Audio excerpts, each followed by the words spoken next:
Мырза, Әселді алып, Данияр Айдананы алып, Бекзат сіз, Хамо Диананы алып ортаға келсеңіздер.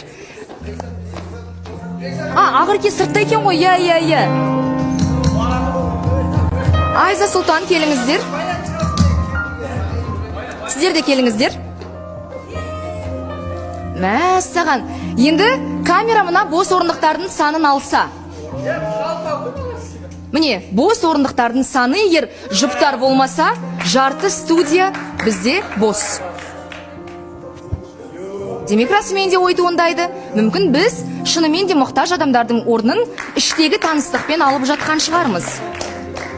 Хамо, сіздердің арақатынастарыңызда кім кетуге дайын үміткер бол? Және ол кім болады кететін? Так, біздің арақатынаста Диана кетем дейді ғой. Ойнап айтам. Диана ханым егер керек болса мен кетем. Кім? Мен кетем. Неге сіз? Не үшін мен кетем?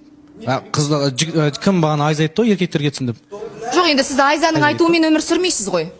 Білмеймін, Диана ханым, не істеймін? Мен қазір не деп айтамын? Диана десем тағы басқа жүрсін еді. Сіз Даниярдан қайталап тұрсыз. Кеше Данияр солай айтты. Болмаса екеуміз де кетейік. Жоқ, Диана кетсін.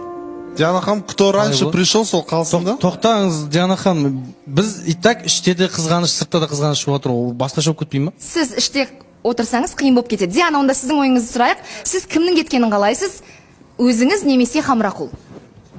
Негізі ешкім кеткен қалмайын. Ондай нұсқа жоқ бізде. Диана ханыммен. Ондай нұсқа жоқ. Диана ханым сыртқа кетсін не болады мен мына жерде? Енді сіздердің махаббаттарыңыз тек қана осы қабырғамен ғана өлшене ме?